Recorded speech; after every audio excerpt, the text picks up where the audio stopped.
السلام علیکم ورحمۃ اللہ وبرکاتہ. الحمد للہ رب العالمین والعاقبۃ للمتقین والصلاۃ والسلام علی رسولہ الکریم. محترم حضرات، ہم منہیات اسلام پر آپ سے لگاتار بات کر رہے ہیں، یعنی اسلام میں کیا چیزیں منع کی گئی ہیں اور ان کی مذمت کی گئی ہے، اس پر بات ہو رہی ہے. اور آج کا سیریل نمبر 55 ہے. آج انشاءاللہ ہم دو باتیں کریں گے. ایک تو یہ کہ جاسوسی کرنا، کسی کے بارے میں ہم کو جاننے کی فکر ہونا، اور دوسرا جو ہے وہ سخت مزاجی. اللہ کے رسول صلی اللہ علیہ وسلم نے فرمایا کہ لا يدخل الجنۃ الجواد الجازری، شرح سنہ کی روایت ہے. اللہ کے رسول نے فرمایا کہ جو اجٹ قسم کے لوگ ہیں، سخت مزاج لوگ ہیں، وہ جنت میں داخل نہیں ہوں گے. ایک دوسری حدیث میں اللہ کے رسول صلی اللہ علیہ وسلم نے فرمایا کہ جو لوگ جنت میں جلدی داخل ہوں گے یا اول داخل ہوں گے، ان کے داخل ہونے کی بنیاد جو ان کا اخلاق ہوگا. اپنے بارے میں اللہ کے رسول صلی اللہ علیہ وسلم نے فرمایا کہ مجھے جو اللہ نے اس دنیا میں بھیجا وہ اس طول اتمم مکارم الاخلاق، میں اس دنیا میں آیا ہوں تاکہ لوگوں کو بتلاؤں کہ اخلاق کسے کہتے ہیں. تو اخلاق پر ایک بہت لمبا چوڑا ٹاپک ہے یہ کہ اخلاق کسے کہتے ہیں. بہرحال اس میں سے جو بات منع کی جا رہی ہے وہ سخت اجٹ قسم کے لوگ. اجٹ قسم کا مطلب کیا ہوتا ہے، اس کی پہچان کیا ہے؟ تین باتیں میں نے اس میں آپ کو بتانا چاہتا ہوں. کہ ایک آدمی کے سامنے قرآن حدیث بیان کیا جا رہا ہے، وہ اپنی بات پر اڑا ہوا ہے، نہیں مانتا. کبھی کہتا ہے کہ ہمارے ہاں چلتا ہے، کبھی کہتا ہے ہمارے رسم و رواج ہیں، کبھی کہتا ہے کہ ہم نے کہتے بڑے بڑے علماء کو بات سمجھ میں نہیں آتی. ہزاروں قسم کی باتیں کرتا ہے، لیکن ایک مرتبہ یہ بات نہیں کرتا کہ ہمارے رسول منع کر رہے ہیں، سب نیچے ہیں وہ اوپر ہے، نہیں مانتا ہے. ایسے ہزاروں لوگ اس دنیا میں ہیں. ابھی آپ کا عید میلاد النبی پروگرام ہوا، علماء دیوبند نہیں، علماء بریلوی بھی کہتے کہتے تھک گئے کہ یہ جو تم ڈی جے بجا رہے ہو، بہت فیس پیچھے ہوئی پاکستان سے لے کر بنگلہ دیش، انڈیا، کس طریقے سے عید میلاد النبی نہ منایا جائے. لیکن انہوں نے طے کر رکھا ہے کہ مجھے ویسے ہی منانا ہے. یہ مطلب ہے اجٹ ہونے کا، کہ قرآن حدیث کچھ بھی کہے ہم اپنی بات پر اڑے رہیں گے. اس پہ ہم بھی شامل ہیں، سب لوگ شامل ہیں جو بھی قرآن حدیث کے مقابلے میں اپنی بات کو اونچی رکھے. قرآن مجید میں دوسری جگہ کہا گیا، سورہ حجرات میں کہا گیا کہ وَلَا تُقَدِّمُوا بَيْنَ أَيْدِيكُمْ.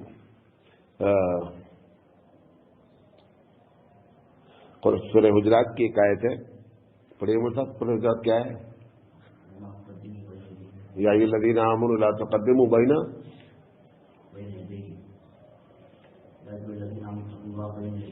بہرحال ترجمہ اس کا یہ ہے کہ ایمان والو، اللہ اور اس کے رسول کے سامنے اپنی باتوں کو آگے نہ کرو. اللہ رسول ایک بات کہہ دیا ہے. اسلام اور مسلمان ہونے کا مطلب یہ آپ کی سمجھ میں آوے نہیں سمجھ میں آوے، اچھا لگے، اماں کیا بولتی، ابا کیا بولتے، رواج سب کو چھوڑ دے، رسول اکرم صلی اللہ علیہ وسلم اور اللہ کی بات کو کیا کر دے، ایک دم آگے کر دے. یہ اگر کوئی نہیں کر رہا ہے تو یہ پہلی پہچان ہے کہ بندہ مزاجن اجڑ ہے. ہو سکتا ہے دیکھنے میں بہت شریف لگتا ہو، بہت اچھا لگتا ہو، بڑا ڈیسنٹ رہتا ہو، لیکن یہ حقیقت میں اجڑ آدمی ہے.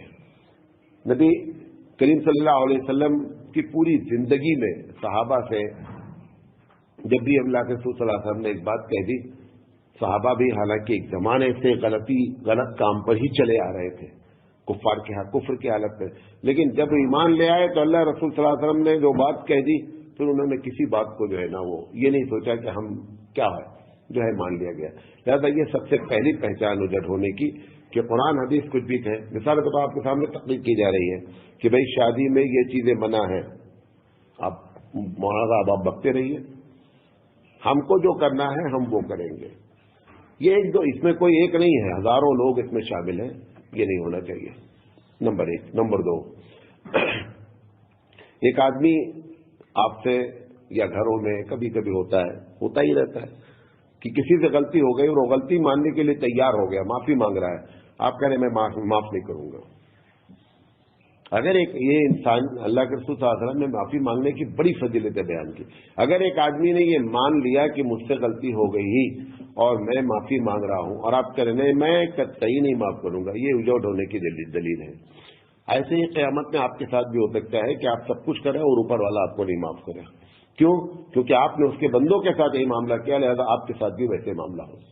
لہذا اللہ کے رسول صلی اللہ علیہ وسلم کی حدیث بھی ہے اور تربیت بھی یہی ہے کہ اگر کوئی آدمی دل سے کہہ رہا ہے کہ صاحب میں معافی مانگ رہا ہوں، اب آپ بولیں گے نہیں نہیں انہیں چپ کے بولتا رہتا ہے، چپ کے بول رہا تو بھی آپ اس کا دل چیر کر نہیں دیکھ رہے ہیں. لیکن آپ کی ذمہ داری ہوتی ہے کہ اگر کسی آدمی نے یہ بات مان لیا کہ مجھ سے غلطی ہوئی ہے اور معافی مانگ رہا ہے تو اس کو معاف کر دینا چاہیے. سیدھی سی بات ہے. تو دوسری پہچان اس کی یہ ہے کہ آدمی معافی مانگے گا لیکن سامنے والا اسے معاف کرنے کے لیے تیار نہیں ہوگا. یہ اجڑ ہونے کی دوسری دلیل ہے. تیسری چیز یہ ہے کہ ایک آدمی کو تکلیف ہے. یہاں پر ایک صاحب سود کا دھندا کرتے ہیں. میرے پاس ایک عورت آئی، آپ کو یقین نہیں ہوگا، بہت پریشان تھی بیچاری، زہر کی پڑیا لے کر آئی میرے پاس. اس نے اپنی پوری کہانی بتائی، 10 سال کی میں ایسے ایسے ہے، فلاں آدمی کے پاس میرا اتنا دیور میں نے ایسے چھڑایا، پھر دیور ہوا. میں نے ان کو بلایا، ہم نے کہا اگر آپ آئے تو ورنہ میں خود آ کر بات کرتا ہوں. نہیں مولانا صاحب میں آتا ہوں. تو اس عورت نے پوری اپنی بات بتائی. ہم نے کہا جو باتیں جو کہہ رہی ہے صحیح کہہ رہی ہے، کیسے کہہ رہی ہے.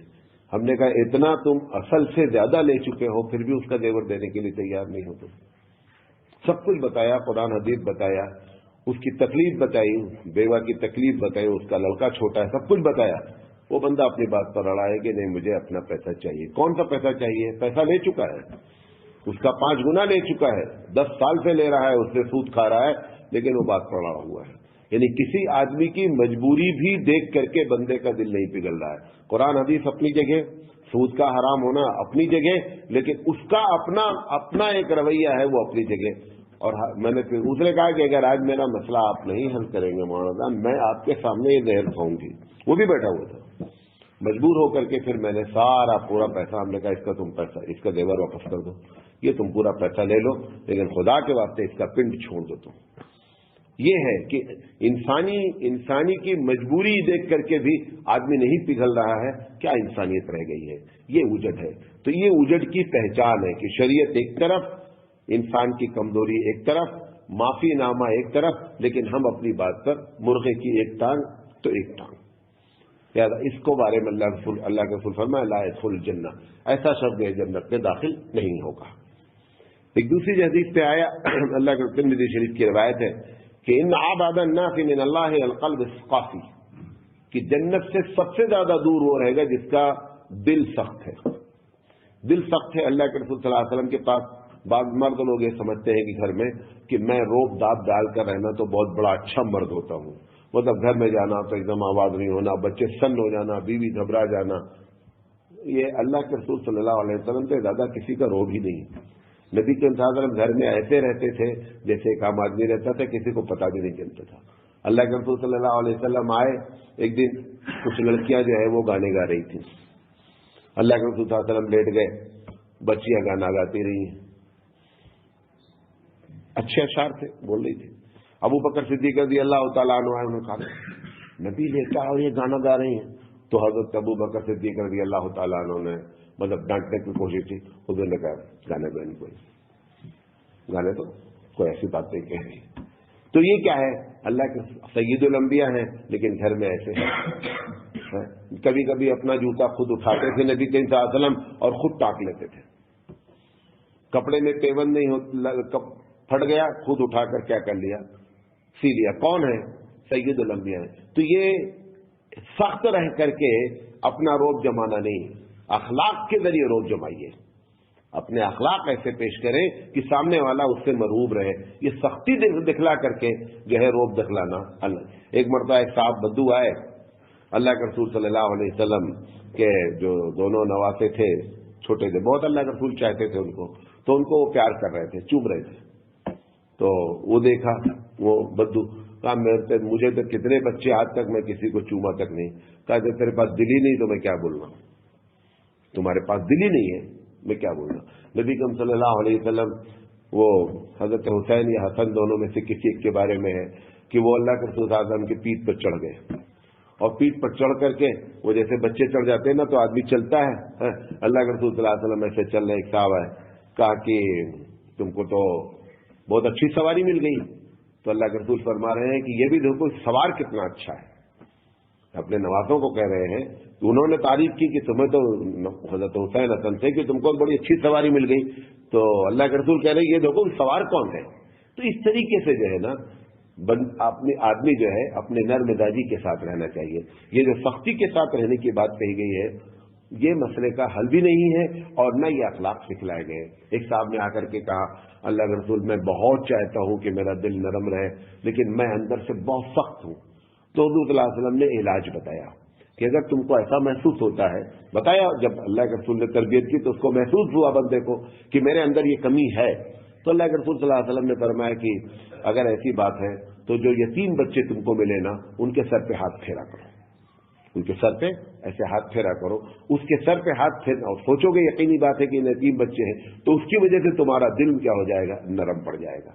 یہ اللہ کے رسول صلی اللہ علیہ وسلم نے علاج فرمایا۔ پھر آپ نے فرمایا کہ غریبوں کو کھانا کھلایا کرو، یہ روایت مسند احمد کی ہے کہ غریبوں کو کھانا کھلایا کرو، یتیموں کے سر پہ ہاتھ پھیرا کرو تو تمہارا دل کیا ہو جائے گا، نرم ہو جائے گا۔ لہذا یہ جو درست مزاجی ہے، سختی ہے، یہ اسلام میں پسند نہیں، اس کو اللہ کے رسول صلی اللہ علیہ وسلم نے منع فرمایا۔ ایک بات۔ دوسری چیز جاسوسی جو ہے قرآن میں بھی اس کے لیے ولا تجسسوا ولا یغتب بعضکم بعضا کہ لوگوں جاسوسی نہیں کرو۔ اب جاسوسی دو طریقے کی ہوتی ہے، ایک جاسوسی ہوتی ہے اسلام اور مسلمانوں کی حفاظت کے لیے یا ملک کی حفاظت کے لیے۔ وہ جاسوسی اگر اس لیے ہے کہ عوام کی حفاظت کی جائے تو یہ جاسوسی اسلام میں جائز ہے۔ نبی کریم صلی اللہ علیہ وسلم کے زمانے میں بھی جاسوس رکھے گئے۔ ایک مرتبہ سامنے آمنے جنگ کا معاملہ تھا، اندازہ نہیں لگ رہا تھا کہ دشمن کی فوج کتنی طاقت والی ہے، تو اللہ کے رسول صلی اللہ علیہ وسلم نے ایک صحابی کو بھیجا کہ جاؤ اندازہ کر کے آؤ کہ کتنی پوزیشن ہے۔ تو سامنے فوج پڑی ہوئی ہے اور جانا ہے، جانے کے بعد جاسوسی کرنا ہے اور پھر وہاں کی پوری رپورٹنگ لانی ہے۔ تو اللہ کے رسول نے ان کے لیے دعا کی کہ جائیے آپ۔ وہ گئے بیچارے اور پوری رپورٹنگ کر کے لائے۔ وہ اتفاق ایسا ہوا کہ جب وہ پہنچے نا تو رات کا وقت تھا اور ریگستان میں سب خیمہ لگا ہوا تھا، تو ابو سفیان بھی بہت ہوشیار آدمی تھے اور چونکہ اس لائن کے ماہر تھے، کمانڈر ان چیف تھے، تو ان کو یہ معلوم نہیں کہ ان کے سی آئی ڈی نے بتا دیا کہ کوئی جاسوس داخل ہو گیا ہے۔ تو انہوں نے کیا کیا کہ کہا کہ اعلان کر دیا کہ ہر آدمی اپنے بازو والا جو لیٹا ہوا اس کو چیک کر لے کون ہے۔ رات کا وقت تھا، اب یہ بیچارے جو صحابی گئے تھے تو اللہ تعالیٰ راستے کھلتا نا جب آپ نے اسلام کے لیے، تو جیسے ابو سفیان نے سب کو کوڈ دے رکھا تھا، کوڈ ورڈ۔ اس وقت آپ اندازہ کریں یہ ساری ترکیبیں اختیار کی تھی۔ ابو سفیان نے پورے اپنی آرمی کو کوڈ ورڈ دے رکھا تھا۔ تو یہ صحابی لیٹے ہوئے تھے، جیسے انہوں نے اعلان کیا کہ چیک کرو تو انہوں نے کیا کیا کہ کھٹ سے اس سے پوچھا من انتا، تو کون ہے، بغل والے کو۔ اب اسے اپنا کوڈ ورڈ یوز کیا تو اب اس کو اطمینان ہو گیا۔ اب وہ کیونکہ سائیکولوجیکلی طور پر وہ ختم ہو گیا، وہ ان سے پوچھ ہی نہیں سکا آپ کون ہیں۔ نہیں سمجھے بکیل بات، انہوں نے پہلے ہی پوچھ لیا اور ان کو جو ہے پوچھنے کا موقع ہی نہیں دیا۔ تو بتانا یہ کہہ رہا ہوں کہ اگر اسلام اور مسلمانوں کی حفاظت کے لیے یا ملک کی حفاظت کے لیے جاسوسی کی جاتی ہے تو یہ مراد نہیں ہے، بلکہ وہ جاسوسی کہ جو جاسوسی مراد کیا ہے، کسی کی ٹوہ لگنا، کیا ہو رہا ہے، فلاں صاحب وہاں کیوں گئے ہوئے ہیں، ان کے گھر وہ بار بار کیوں جاتے رہتے ہیں، یہ دونوں بیٹھ کر کیا باتیں کرتے ہیں۔ ارے بھائی آپ سے متعلق ہوگا، آپ کو بتا دیا جائے گا۔ کتنے لوگوں کی عادت، آپ کا موبائل رکھا ہوا، آئیں گے اٹھا لیں گے دیکھنے لگیں گے۔ کسی کا موبائل اٹھا کر کے آپ کو دیکھنے کی کیا ضرورت ہے؟ یہ جاسوسی جو ہے یہ منع کی گئی ہے۔ بلکہ اللہ کے رسول صلی اللہ علیہ وسلم نے تو یہاں تک فرمایا کہ جاسوسی کرنے سے، ٹوہ لگنے سے کسی کی اصلاح نہیں ہوتی، مزید وہ آدمی کیا ہوتا ہے، مزید وہ آدمی خراب ہوتا ہے۔ حکومت کی بھی ذمہ داری نہیں ہے کہ کون آدمی جو ہے وہ شراب پی رہا ہے اس کی ٹوہ لگائے، نہیں، جو ذاتی اس کا معاملہ ہے، جب تک کہ ملک کو خطرہ نہ ہو، قوم کو خطرہ نہیں ہو، تب تک جاسوسی کی بات کی اجازت نہیں ہے۔ آپ ایسی تقریریں کریں، آپ ایسا ڈپارٹمنٹ کھولیں کہ برائیاں ختم ہوں، یہ اسلام چاہتا ہے، لیکن اسلام یہ نہیں چاہتا ہے کہ آپ ایک ایک ٹوہ لگائیں کہ لوگوں کے گھر میں کیا ہو رہا ہے، کون آتا ہے کون جاتا ہے۔ حضرت عمر رضی اللہ تعالیٰ عنہ جو ہے وہ ایک مرتبہ رات میں نکلتے تھے اپنی پبلک کو دیکھنے کے لیے کہ لوگ کیا کر رہے ہیں، کیسے رہتے ہیں، تو اتفاق سے چھوٹی چھوٹی دیواریں تھی گھر کی، یہ گھوڑے پہ بیٹھے ہوئے تھے، تو ایک آدمی جو ہے وہ شراب پیے ہوئے تھا اپنے گھر کے اندر، اور شراب پیے ہوئے تھا اور وہاں عورت بھی تھی، تو وہ اپنا کچھ کر رہا تھا۔ حضرت عمر رضی اللہ تعالیٰ عنہ نے دیکھا تو یہاں سے ڈانٹا اسے کہ اللہ کے دشمن کیا کر رہے ہو؟ تو وہ شراب تو پیا تھا لیکن پھر بھی جو ہے نا ہوش میں تھا۔ اس نے کہا کہ میں ایک غلطی کر رہا ہوں، آپ 3 غلطی کر رہے ہیں۔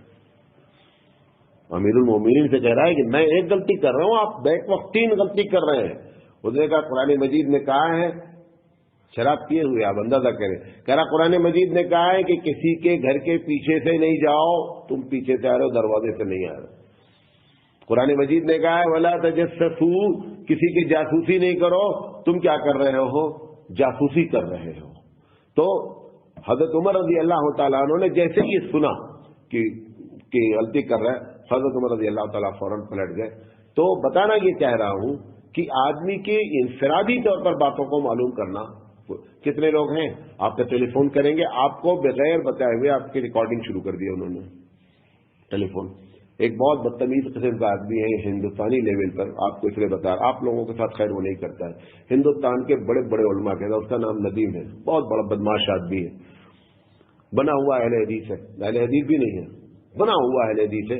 کیا کرتا ہے ہندوستان کے بڑے بڑے علماء، کم سے کم 2500-50 لوگوں کے ساتھ ایسا کر چکا ہے، فون کرے گا، فون کرنے کے بعد بہت اچھی طرح سے بات کرے گا، حضرت کیسے ہیں، شیخ کیسے ہیں، حضرت نہیں بولتا، شیخ کیسے ہیں، اور اس کے بعد ایک مسئلہ پوچھے گا۔ ہمیشہ جو مسئلہ پوچھے گا وہ مسئلہ ایسا ہوگا کہ جس میں کیا ہوگا، آپس میں اختلاف ہوگا، اور پوری بات آپ کی ریکارڈنگ کرے گا۔ ریکارڈنگ کرنے کے بعد پھر گروپ پہ ڈالے گا کہ دیکھو حنفی لوگوں کا یہ مسئلہ کتنا غلط ہے، اور آدھی بات کیا کرے گا، ایڈٹ کرے گا ادھر سے ادھر ملا کر کے، پھر یوٹیوب پہ ڈالے گا۔ ایک دو نہیں، ایسے اس نے سینکڑوں کام کر رہے تھے، اور خود سمجھ رہا ہے کہ میں بہت بڑا کیا ہے منکر کا کام کرنے والا ہوں۔ ہم نے ایک مرتبہ اتفاق سے مجھے فون آیا تو پہلی مرتبہ تو اس نے میں نہیں سمجھ پایا، اس نے ایک ایسے مسئلہ پوچھا، پھر ایڈٹ کر کے اس نے جو ہے وہ ڈال دیا، پھر میں نے اس کا نمبر جو ہے نا ریکارڈ کر لیا۔ پھر دوسری مرتبہ آیا تو ہم نے کہا کہ بھائی آج کیا ریکارڈنگ کرنا چاہ رہے ہیں، آج کیا ریکارڈنگ کرنا چاہ رہے ہیں؟ ہم نے کہا یہی تمہاری شرافت ہے، یہ تبلیغ دین، یہی تبلیغ دین ہے بھائی، آپ کو ریکارڈ کرنا ہے، آپ بتا دیجئے کہ میں آپ کی بات ریکارڈ کرنا چاہ رہا ہوں، بھائی آپ اجازت دیتے ہیں تب تو شرافت ہے۔ لیکن آپ چپکے سے، بعض لوگ ایسے کرتے، بات کرتے رہتے، چپکے سے موبائل ریکارڈر آن کر کے رکھ دیا انہوں نے۔ یہ ساری چیزیں جو ہے تجسس ہے، تو ہے، اس سے جو ہے اصلاح کسی کی نہیں ہوتی ہے، اس سے آدمی کے اندر اور بددنی پیدا ہوتی ہے۔ ایسے ہی گھروں میں ہوتا ہے، جو ساس بہو کا چکر ہوتا ہے یا عورتوں کا چکر ہوتا ہے، وہ ذرا سے کہیں باہر گئی، اس کا پرس چیک کر لیتے ہیں، اس کا باکس چیک کر لیتے ہیں، اس کی الماری چیک کر لیتے ہیں۔ یہ ساری چیزیں کیا ہے، ایک دم منع ہے۔ قرآن مجید نے منع کیا وَلَا تَجَسَّسُوا، اور جب ایک آدمی آپ سے اپنی بات نہیں بتانا چاہ رہا ہے تو کیا ضرورت ہے کہ ہم جو ہے وہ اپنی بات، جو بات چھپانا چاہ رہا ہے وہ بات جانیں۔ مدرسے میں آپ کو معلوم ہے بہت سے محتمم بچوں کو CID بنائے رہتے ہیں، رپورٹنگ کراتے ہیں کہ آپ بتائیے وہ کیسا ہو رہا ہے۔ یہ اصلاح کا طریقہ نہیں ہے۔ آپ خود اتنے نیک ہو جائیں محتمم صاحب، اس طریقے سے لوگوں کی تربیت کریں کہ بچے خود بخود نیک ہو جائیں۔ جاسوسی کے ذریعے نیکی نہیں آتی ہے۔ ایک حدیث باقاعدہ اللہ کے رسول صلی اللہ علیہ وسلم نے فرمایا انکا اذ تبعت عورات المسلمین افسدتہم، اگر تم مسلمانوں کے، یہاں پر مسلمان کا لفظ ایک دوسری حدیث میں لوگوں کا ہے، کہ اگر لوگوں کے عیب کو جاننے کی کوشش کرو گے افسدتہم، تو آپ ان کو برباد کر دیں گے۔